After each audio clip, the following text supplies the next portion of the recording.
الحمد لله وكفى وسلام على عباده الذين اصطفى.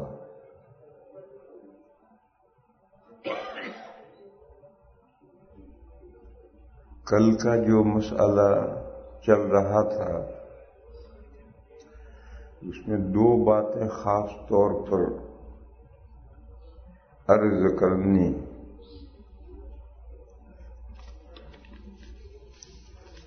مسئلہ یہ تھا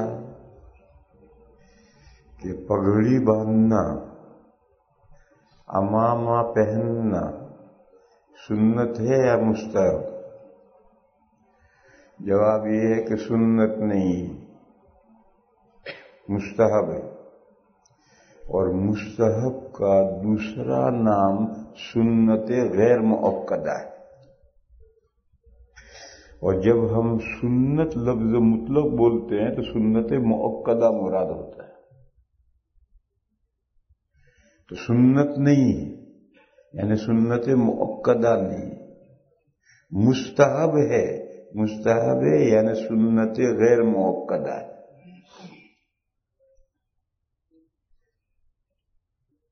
کیوں سنت مؤکدہ کیوں نہیں ہے؟ سنت غیر مؤکدہ کیوں ہے؟ میں نے بتایا تھا کہ جو کام نبی پاک صلی اللہ تعالی علیہ وسلم نے پابندی سے کیا ہے اور اس کی تاکید بھی فرمائی ہے، فضائل بھی بیان فرمایا ہے، تب وہ سنت مؤکدہ ہوتا ہے. دو چیزیں اکٹھا ہوں. ایک وہ کام حضور نے پابندی سے کیا ہو، کبھی کبھار چھوڑا ہو اور اس کے فضائل اور تاکید بیان کی ہو. جیسے میں نے مثال دی تھی کہ رات دن میں 12 سنت مؤکدہ حضور نے پابندی سے پڑھے ہیں اور اس کی فضیلتیں بیان کی ہیں، اس کی تاکید فرمائی ہے، تو سنت مؤکدہ ہو. اور وہ کام جو حضور نے کبھی کبھار کیا ہے اور اس کی فضیلت اور ثواب بیان کیا ہے مگر خود ہمیشہ نہیں کیا وہ کام، جیسے صلاۃ الاوابین ہے، صلاۃ الاشراق ہے، صلاۃ الضحیٰ ہے. یہ حضور نے ہمیشہ پابندی سے نہیں کیے اور حدیثوں میں اس کے فضائل اور ثواب بیان کیے گئے ہیں. تو ایسی چیز، ایسے کاموں کو یا تو آپ مستحب کہیں گے یا سنت غیر مؤکدہ کہیں گے، صرف سنت نہیں کہیں گے. صرف سنت بولیں گے تو سنت مؤکدہ مراد ہوتا ہے. اس کی دوسری نظیر مکروہ دو ہیں، ایک مکروہ تحریمی اور ایک مکروہ تنزیہی.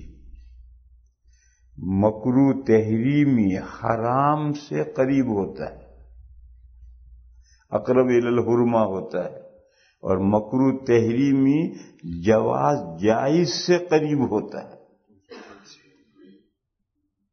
لیکن اگر مکروہ، یہ کام مکروہ ہے تو مکروہ سے مکروہ تحریمی مراد ہوتا ہے.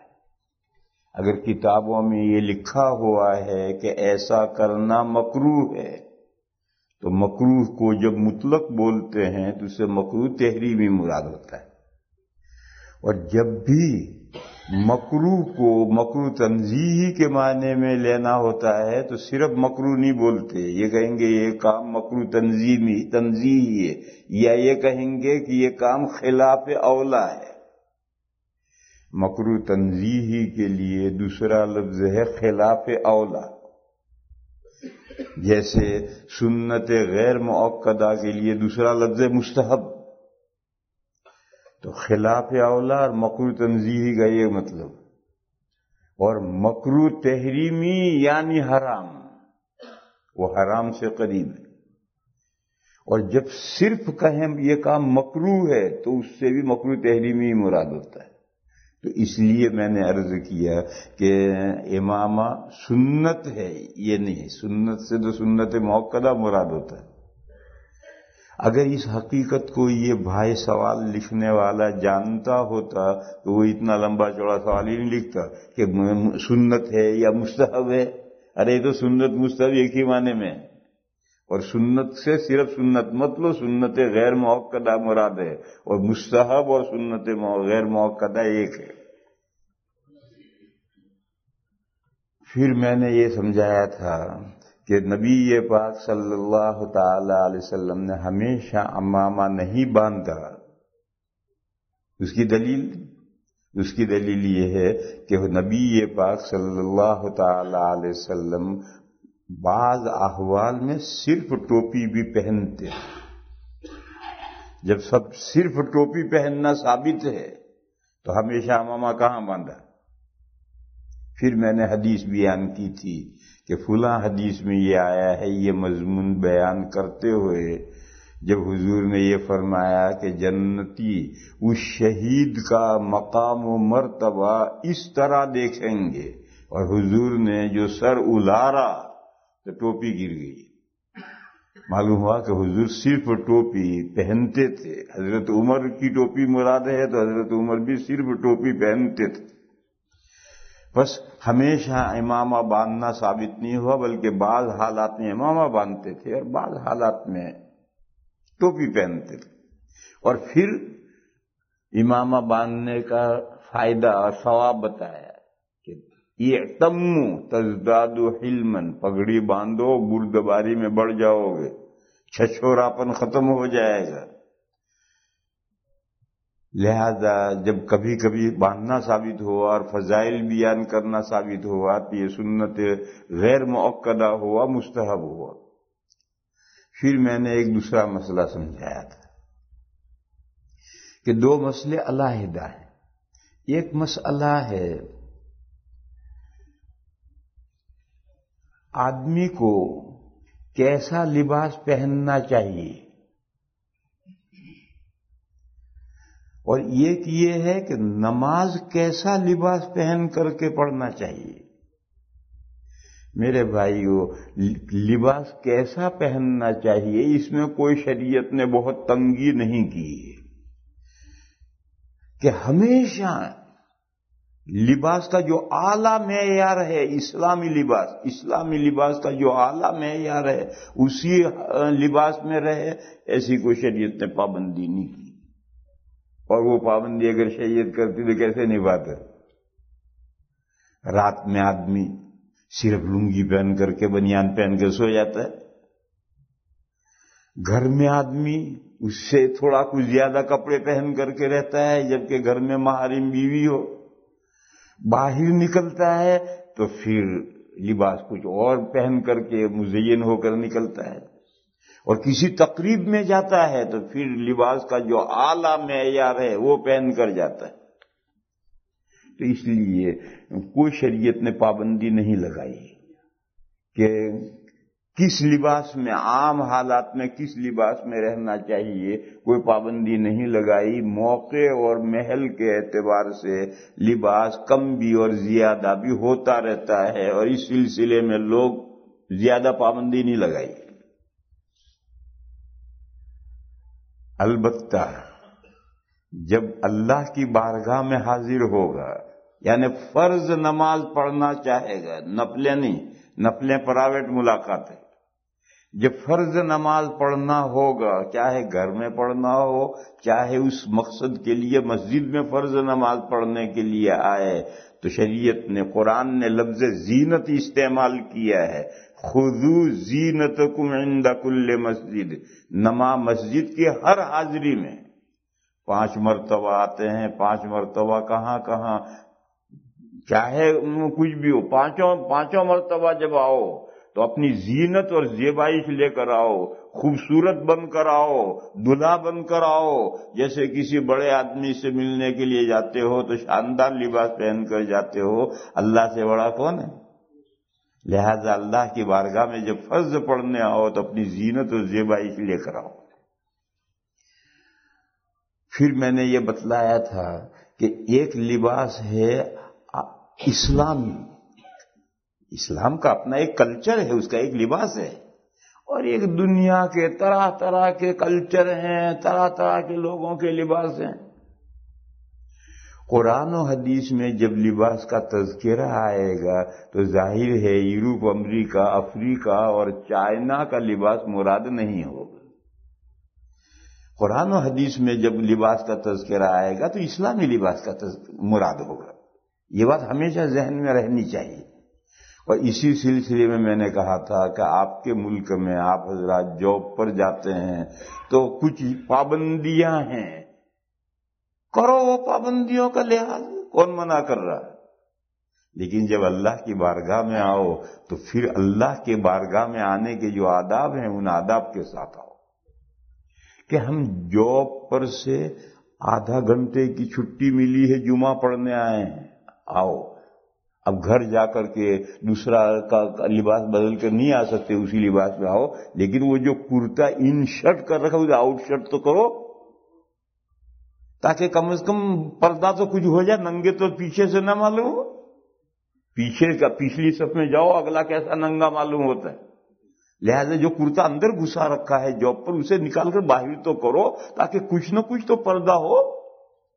نہیں، اسی حال میں ننگے جاب کر رہے تھے، اسے ننگے آگے نماز بھی پڑھ رہے، پیچھے سے جا کے تماشا دیکھو کیسے ننگے معلوم ہوتے ہو۔ اسے میرے بھائیوں میری اتنی نصیحت مان لو کہ اگر اس لباس میں تم آؤ تو جو کرتا اندر تم نے گھسا رکھا ہے اسے نماز دو تو باہر نکالو، تاکہ کچھ نہ کچھ تو پیچھے سے پردہ ہو۔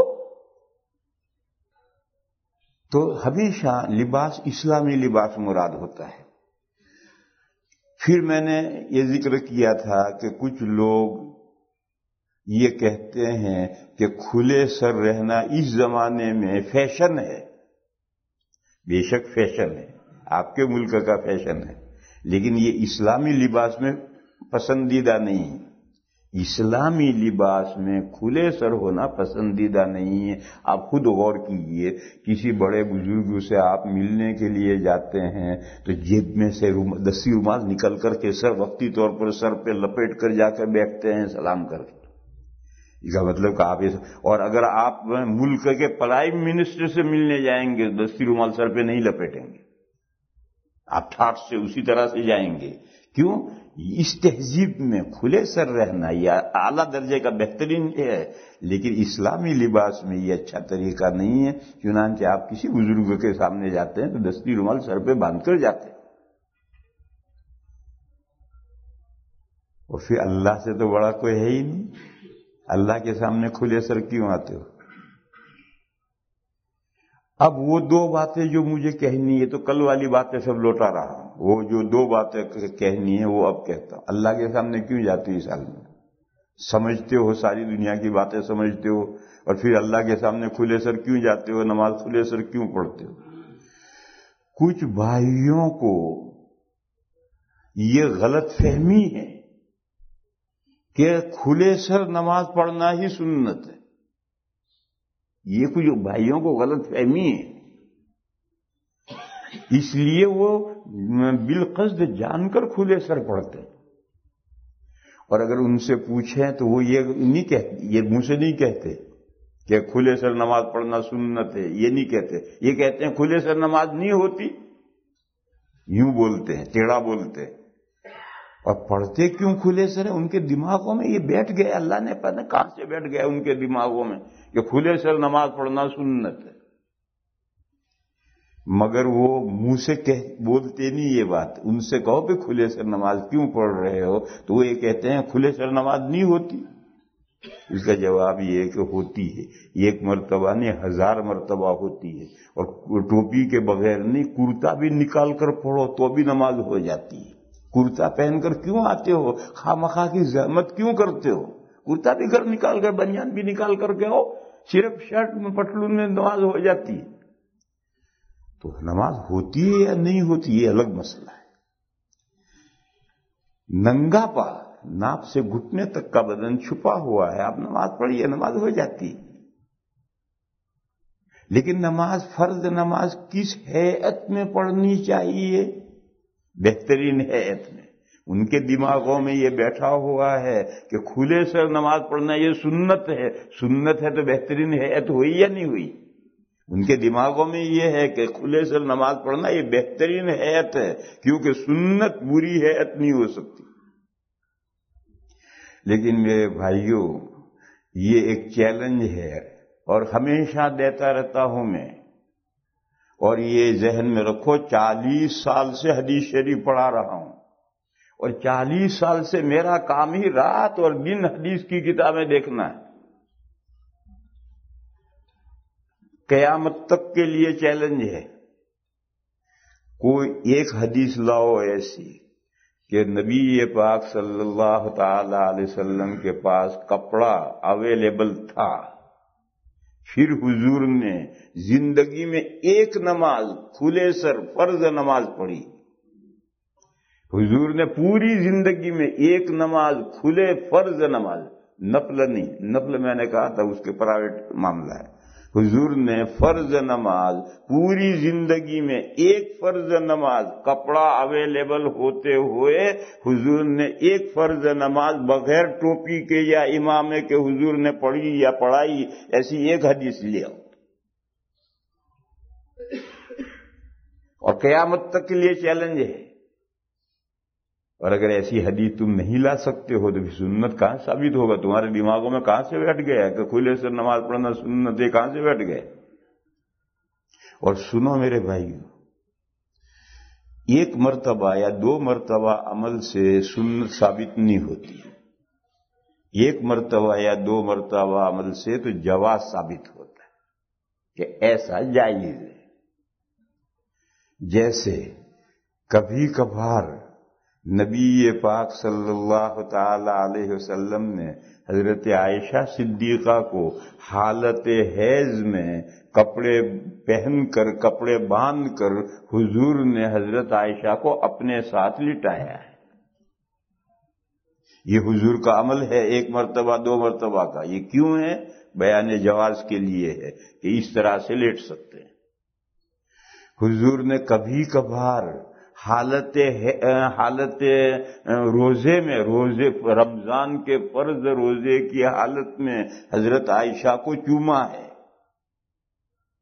یہ سنت نہیں کہ روزے میں بیوی کو چومنا چاٹنا شروع کر دے تو اپنا روزہ توڑ کے بیٹھ جائے گا۔ پھر حضور نے یہ عمل کیا، حضور کا یہ عمل بیان جواز کے لیے ہے کہ اس سے روزہ نہیں ٹوٹتا۔ یا جیسے حضور 1 مرتبہ اپنی نواسی کو گود میں لیے ہوئے تشریف لائے اور اس نواسی کو گود میں اٹھائے حضور نے نماز پڑھائی۔ بچی گود میں ہے، حضور نے تکبیر اللہ اکبر۔ جب رکوع کا وقت آیا تو رکوع بھی حضور نے بچی کو گود میں اٹھائے رکوع کیے، پھر کھڑے ہوئے اور کھڑے ہونے کے بعد بچی کو نیچے بٹھا دیا، اور پھر حضور نے 2 سجدے کیے، اور 2 سجدے کر کے جب اگلی رکعت کے اٹھے تو بچی کو پھر گود میں لے لیا اور پھر کھڑے ہو کر دوسری رکعت اسی طرح پڑھائی۔ یہ حضور نے زندگی میں 1 مرتبہ کیا۔ کیوں؟ مسئلہ واضح کرنے کے لیے۔ بعض مرتبہ گھر میں عورت ہی ہے اور کوئی ہے ہی نہیں، اور بچہ ماں سے الگ ہوتا ہی نہیں، بولو ماں کیا کرے گی؟ نماز پڑھے گی یا قضا کرے گی؟ نماز پڑھنی ہے کہ بچہ الگ نہیں اٹھا کر پڑھو۔ حضور نے اٹھا کر کے نماز پڑھ کر دکھائی کہ اس طرح بچے کو اٹھا کر نماز پڑھو، نماز ہو جاتی ہے۔ تو اگر کوئی گھر میں رکھنے والا نہیں، یہاں تو بہت گھر ہے، ہمارے یہاں تو ایسا مشکل ہوتا ہے کہ گھر میں کچھ نہ ہو، میں سارا محلہ ایک گھر ہوتا ہے، کسی کو بھی بلا کر کے بچہ دے دو تھوڑی دیر کے لیے، وہ باہر نکل جائے گا اور ماں نے نماز پڑھ لی۔ مگر یہاں تو ایسے گھر ہیں کہ جس میں ماں کے علاوہ کوئی ہے ہی نہیں، اور فرض کرو بچہ کسی وجہ سے ڈر گیا ہے، چمٹ گیا ہے، ماں سے الگ ہوتا ہی نہیں ہے، تو ماں کے لیے نماز قضا کرنے کی گنجائش نہیں ہے، اسے اس حال میں بچے کو اٹھا کر نماز پڑھنی ہے۔ ہاں، بچہ ناپاک نہیں ہونا چاہیے، یعنی بچے کے بدن پر ناپاک کپڑے نہ ہو، بچے کا بدن ناپاک نہ ہو، اگر بچے کا بدن ناپاک ہے، کپڑے ناپاک ہیں اور اس کو اٹھا کر نماز پڑھے گے تو نماز نہیں ہوگی عورت۔ اور اس میں بھی فرق ہے، ہمارے یہاں بچوں کے کپڑے تو ناپاک ہوتے ہیں لیکن بچے کے بدن پر ناپاکی ہمارے یہاں نہیں ہوتی، اور یہاں تو وہ باندھتے ہیں، کیا کہتے ہیں، ڈائپر، اس میں 1 کلو گندگی تو ہر وقت بچے کے ساتھ رہتی ہے۔ لا حول ولا قوت الا باللہ، 1 کلو گندگی اس میں ہر وقت رہتی۔ ہمارے یہاں یہ گندگی بچوں کے ساتھ نہیں رہتی، بچے نے پخانا کیا دھو کر دیا صاف کر دیا، پیشاب کیا دھو کر صاف کر دی۔ البتہ بڑے شہروں میں، بامبے جیسے شہروں میں یہاں کی یہ آفت آ گئی، ڈائپر باندھنے کی مصیبت وہاں آ گئی، لیکن ہمارے یہاں چھوٹی جگہوں میں الحمدللہ یہ مصیبت نہیں ہے، بچے نے پیشاب پخانا کیا فوراً دھو کر صاف کر دیا۔ اور یہ مصیبت جو ڈائپر کی وہ کیوں آئی؟ یہ تمہارے قالین لائے یہ مصیبت، یہ جو تم نے گھروں میں قالین بچھا رکھے ہیں یہ مصیبت لائے ہیں، کیونکہ اگر وہ نہ باندھا ہو تو یہاں پیشاب کرے گا، وہاں موتے گا، وہاں ہگے گا، تو کہاں تک قالین دھوتے رہیں گے، یہ کارپیٹ کہاں تک دھوتے رہیں گے؟ اس کارپیٹ کو بچانے کے لیے گندگی بچے کے ساتھ باندھ دی، اس لیے تو ہی اٹھائے پھر۔ اور ہمارے یہاں یہ کارپیٹ فارپیٹ ہے ہی نہیں، اللہ کے گھر میں مسجدوں میں نہیں ہے تو ہمارے گھروں میں کہاں سے ہوں گے؟ اور بچے نے پیشاب کر دیا، اس کو دھو کے صاف کر دیا، پاک کر دیا، پخانا کر دیا، دھو کے صاف کر دیا۔ اور سنو، حدیث شریف میں ہے کہ بیت الخلا شیاطین کے، شیطانوں کے، بدماش جنات کے اڈے ہیں، وہاں شیطان جمع رہتے، یعنی جہاں گندگی ہوگی شیطان وہاں رہیں گے۔ تو جب بچہ صبح سے شام تک ہر وقت گندگی ہی میں ہے، ماں نے اسے 2 ہی وقت کھول کر دھویا ہے، صبح اور شام دھو لیا، اور باقی تو 24 گھنٹے وہ گندگی میں ہی ہے، تو اس گھر میں فرشتے آئیں گے یا جنات آئیں گے؟ اور ہمارے گھروں میں جو شیاطین کا زور چل گیا، آج مسلمانوں کا کوئی گھر شاید ہوگا جہاں جنات اور شیاطین کا مسئلہ نہ ہو۔ کیوں؟ ہم نے اسباب ایسے کر رکھے ہیں کہ ہمارے گھر میں فرشتے کہاں سے آئیں گے، شیطان ہی آ کر رہیں گے، بچے کے ساتھ گندگی تو بندھی ہوئی ہے صبح سے شام تک۔ بہرحال نماز صحیح ہونے کے لیے ضروری ہے کہ بچہ کے بدن پر گندگی نہ ہو، وہ کپڑے ناپاک نہ ہو، بچہ ماں اٹھا کر نماز پڑھے۔ حضور نے زندگی میں 1 مرتبہ یہ عمل کر کے دکھایا ہے۔ ایسے ہی بعض مرتبہ آدمی سفر میں ہوتا ہے اور جنگل میں ہوتا ہے یا لوگوں کے بیچ میں ہوتا ہے، اور وہاں درندوں کا ڈر ہوتا ہے یا اچکوں کا ڈر ہوتا ہے۔ بچے کو بٹھا کر نماز پڑھیں گے تو سلام پھیریں گے، بچے کو کوئی لے گیا اچک کے۔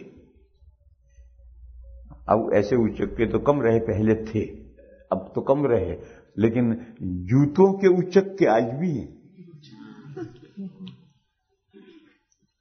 اسی لیے نماز کہیں بھی پڑھو، پلیٹ فارم پر، اسٹیشن پر، کہیں نماز پڑھو، جوتے آگے رکھو۔ حالانکہ حدیث شریف میں ممانعت آئی ہے۔ حدیث شریف میں یہ ہے کہ ایک آدمی نماز پڑھ رہا ہے، اچانک منہ میں مکھی گھس گئی، تھوکنا ہے، حضور نے فرمایا آگے مت تھوکو، فَإِنَّ الرَّحْمَةَ تُوَاجِهُ، اللہ کی رحمت اس کی طرف متوجہ ہے، تو اب تم آگے تھوکو گے تو گویا اللہ کی رحمت پر تم نے تھوکا۔ دائیں طرف مت تھوکو، کیوں؟ ادھر نیکیاں لکھنے والا فرشتہ ہے۔ بس یا تو بائیں طرف تھوکو یا پیر کے نیچے تھوکو، پیر ہٹا کر کے۔ عرب میں مسجد نبوی میں ریت اور مٹی بچھی ہوئی تھی، اور فرش ورش کہاں تھا، تو مٹی پیر ہٹا کر تھوکو اور اس کو مٹی کر دو۔ معلوم ہوا کہ سامنے نہیں تھوکنا چاہیے، سامنے تھوکنا نہیں چاہیے تو جوتے بھی نہیں رکھنے چاہیے، بس بالکل سامنے تو جوتے رکھنے نہیں چاہیے، سائڈ پہ دائیں بائیں رکھو، ایسا جہاں نظر پڑے وہاں رکھ کر کے نماز پڑھو، اچک کے لے جائیں گے۔ ایسا کہیں بچوں کے اچک کے ہوتے ہیں، بچے اچک جائیں گے، یا جنگل میں درندے ہیں، اندیشہ ہے کہ درندہ اس کو اٹھا جائے گا، تو ایسی صورت میں مرد ہو یا عورت ہو بچے کو اٹھائے اٹھائے نماز پڑھے۔ حضور کا یہ عمل اسی لیے ہے کہ ایسے حالات میں یہی کرنا چاہیے۔ کچھ لوگ مسجد میں بچوں کو لے کر آ جاتے ہیں بلا وجہ، بغیر کسی مجبوری کے، بغیر کسی خاص مجبوری کے چھوٹے چھوٹے بچوں کو مسجد میں لے کر آ جاتے ہیں اور پھر مسجد میں چھوڑ دیتے ہیں۔ وہ صفوں کے سامنے دوڑتے رہتے ہیں، وہ شور مچاتے رہتے ہیں، اور ان کو اگر سمجھائیں تو وہ کہتے ہیں حضور نے بھی آئیں گے، اور فوراً حدیث پیش کریں۔ ارے اس حدیث پر عمل کرنا ہے تو جس بچے کو لایا ہے اس کو گود میں رکھ کر نماز پڑھ، صفوں میں کیوں چھوڑ دیا ہے، لوگوں کی نمازیں خراب کرتا پھر رہا ہے؟ ارے بھی اس حدیث پر عمل کرنا تو ضرور شوق سے کر۔ اولاً تو وہ حدیث ہی بیان جواز کے لیے، لیکن چل تھوڑی دیر کے لیے مان لو کہ وہ مسئلہ ہے اور اس لیے تو بچے کو لایا ہے، تو حضور نے تو اس بچی نواسی کو گود میں اٹھائے اٹھائے پڑھاتا ہے، تو کیوں لا کر چھوڑ دیتا ہے سبوں کے بیچ میں، سب کی نمازیں خراب کرتا ہے؟ حدیث پر عمل کرنا تو ڈھنگ سے کر۔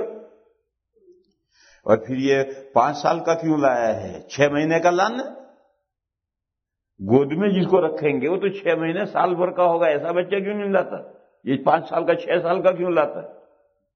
لوگ سمجھتے کچھ نہیں۔ بندر کو ایک ادرک مل گئی تھی تو وہ رومال بچھا کر بیٹھ گیا تھا کہ میں پنساری ہوں، دوائیں بیچنے والا ہوں۔ اتنا کہیں حدیث مل گئی، سمجھنا کچھ نہیں حدیثوں کو کہ کیا مقصد ہے حدیث کا، کیا مطلب ہے، وہ بن گئے محدث۔ اور میٹھا میٹھا ہپ ہپ، کڑوا کڑوا تھو تھو، ان کو یہ حدیث نظر نہیں آتی۔ حضور نے فرمایا جنبوا صبیانکم مساجدکم، اپنے ناسمجھ بچوں کو مسجدوں سے بچاؤ۔ یہ حدیث نظر نہیں آتی انہیں، اور وہ آئے گا سنت ہے بچوں کو لے کر مسجد میں جانا سنت ہے، اور سب کی نمازیں خراب کرنا بہت اچھا ہے۔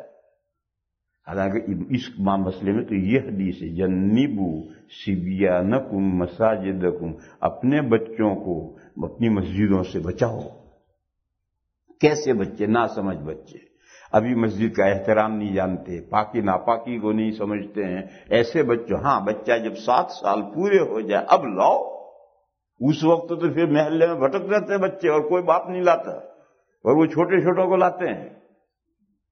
7 سال کے بعد لاؤ، 7 سال سے 15 سال تک بچے کو، لڑکے کو اپنے ساتھ لے کر نماز پڑھنے آؤ۔ انشاءاللہ اگر 7 سال سے 15 سال تک آپ برابر اپنے بچے کو لے کر نماز پڑھنے آئے تو 15 سال کے بعد وہ ریگولر بچہ نمازی بن جائے گا۔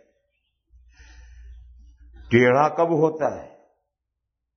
یہ آپ حضرات کے یہاں تو کہتے ہیں کہ بچہ خراب ہوتا ہے جب ٹین ایجر ہوتا ہے، یعنی 13 سے 19 کی عمر میں۔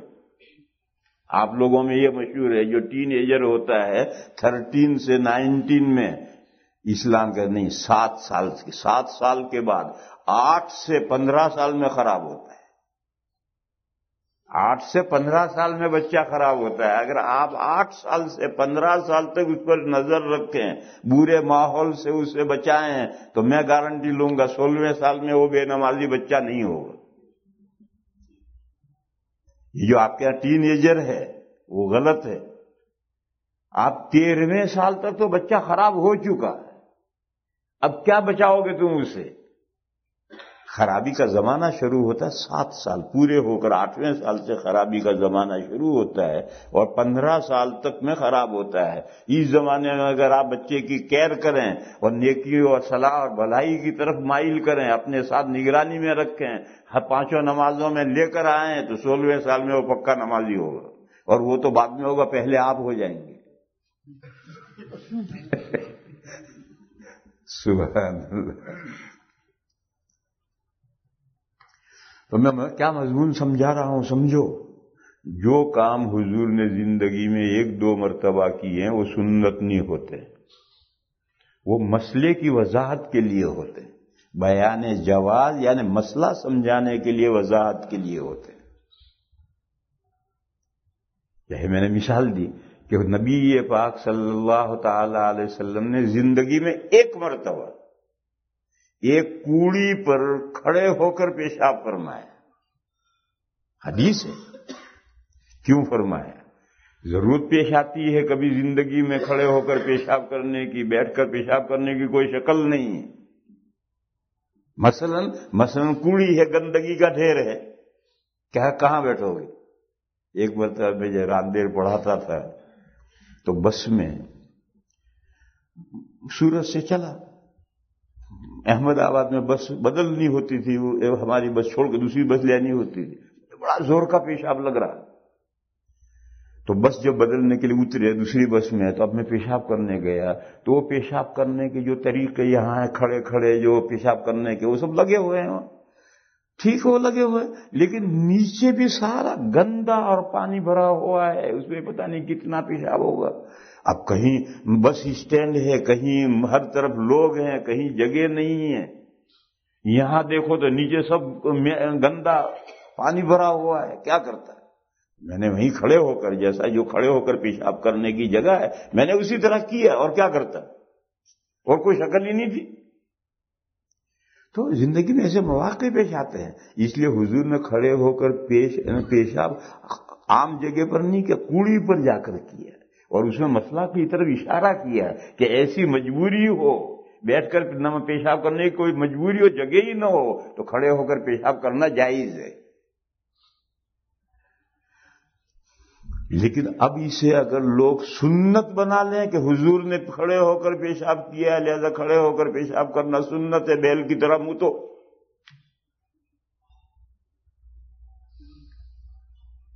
یہاں بھی سمجھ لو، میں نے کہا تھا کہ بچے کے ساتھ جو گندگی باندھے رکھتی ہیں عورتیں، وہ باندھے کیوں رکھتی ہیں؟ یہ کارپیٹ کی مجبوری سے. اسی طرح سے یہ کھڑے ہو کر جو پیشاب کرنے کا سلسلہ ہے یہ وہ آپ کے پتلون کی مجبوری ہے. اس پتلون میں کیسے بیٹھو گے؟ جو مجبوری ہے کھڑے ہو کر پیشاب کرنے کی، وہ آپ نے یہ پتلون پہننا ہی ایسا لباس ہے کہ اس حالت میں بیٹھا ہی نہیں جا سکتا. ہاں کوئی پردے کی جگہ ہو جیسے بیت الخلا ہو، پتلون نکال کر کے بیٹھو، کسی طریقے سے بیٹھو، کچھ تو ہو، باقی اس کے بغیر بیٹھنے کی کوئی شکل ہی نہیں ہے. دیکھ لباس ہی غلط پہن رکھا ہے.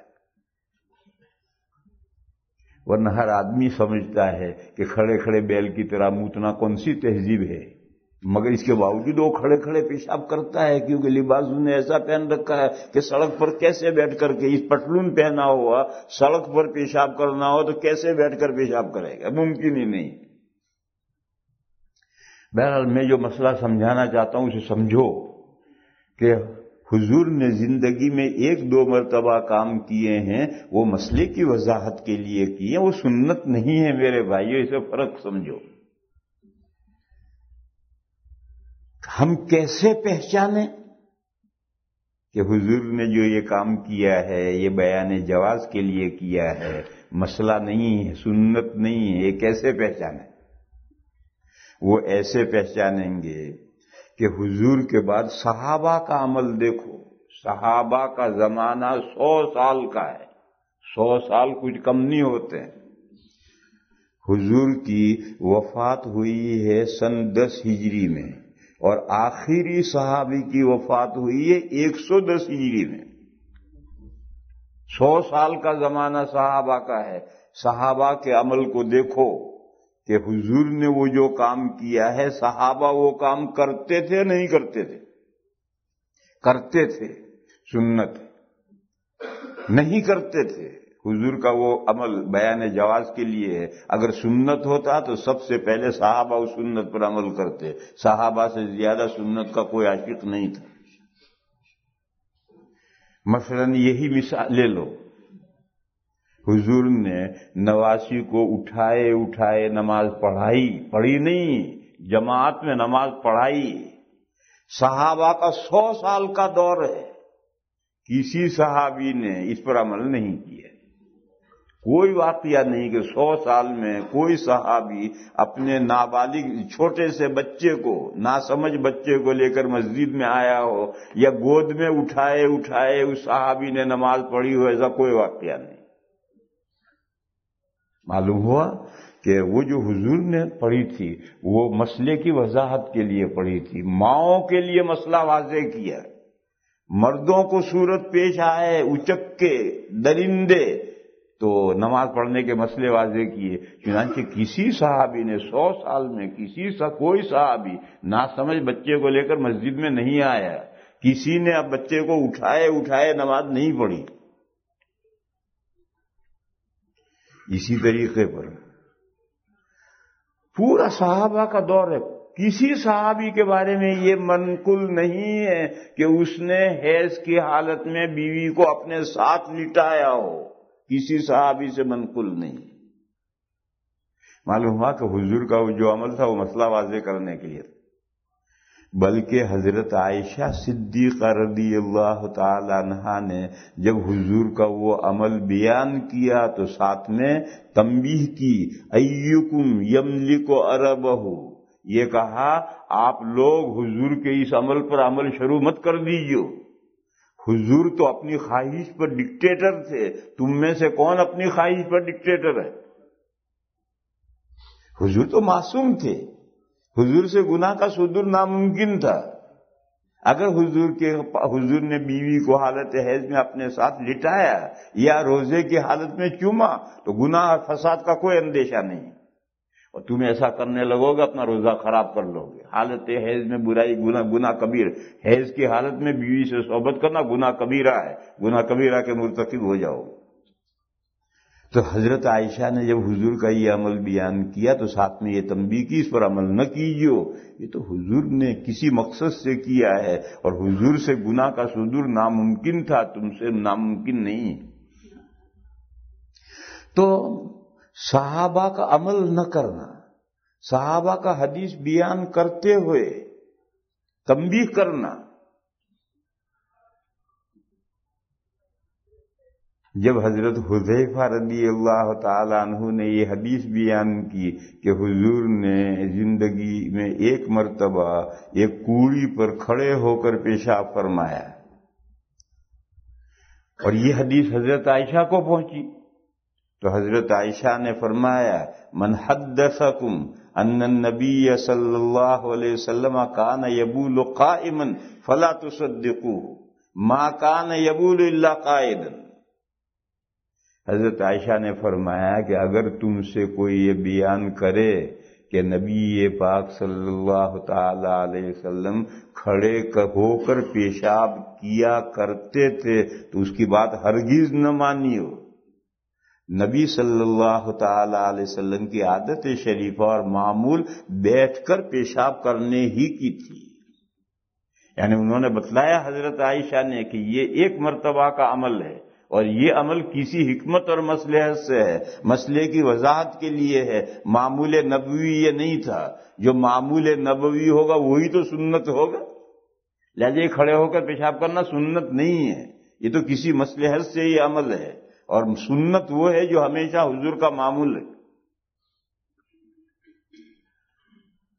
تو میں جو 2 باتیں کہہ رہا تھا اس میں سے ایک بات یہ کہی میں نے کہ قیامت تک کے لیے چیلنج دے رہا ہوں، ایسی حدیث لاؤ جس میں حضور نے کپڑا اویلیبل ہوتے ہوئے فرض نماز زندگی میں ایک مرتبہ فرض نماز ٹوپی کے بغیر کھلے سر کھلے رکھ کر حضور نے ایک نماز پڑھی ہو، ایسی حدیث لاؤ۔ اگرچہ ایک مرتبہ عمل کرنے سے سنت ثابت نہیں ہوتی مگر لاؤ۔ میں نے کہا کہ ایک مرتبہ عمل تو بیان جواز کے لیے بھی ہوتا ہے، ایک مرتبہ عمل سے سنت ثابت نہیں ہوتی، پھر بھی میں کہتا ہوں کہ چلو ایک مرتبہ کا عمل ہی لاؤ۔ نہیں ہے میرے بھائیوں کو ایسی حدیث، اور یہ لوگوں کے دماغوں میں اللہ جانے کہاں سے بھوسا بھر گیا ہے۔ جب اسلامی لباس کا جو اعلیٰ درجہ ہے وہ پگڑی باندھنا ہے اور دوسرا درجہ ٹوپی پہننا ہے، تو پھر یہ کہاں سے کھلے سر کہاں سے اسلامی لباس میں آ جائے گا اور کیسے سنت ہو جائے گا، اور اس حال میں اللہ کی بارگاہ میں حاضر ہونا کیسے مناسب ہوگا؟ نماز ہوتی نہیں ہوتی وہ الگ مسئلہ ہے،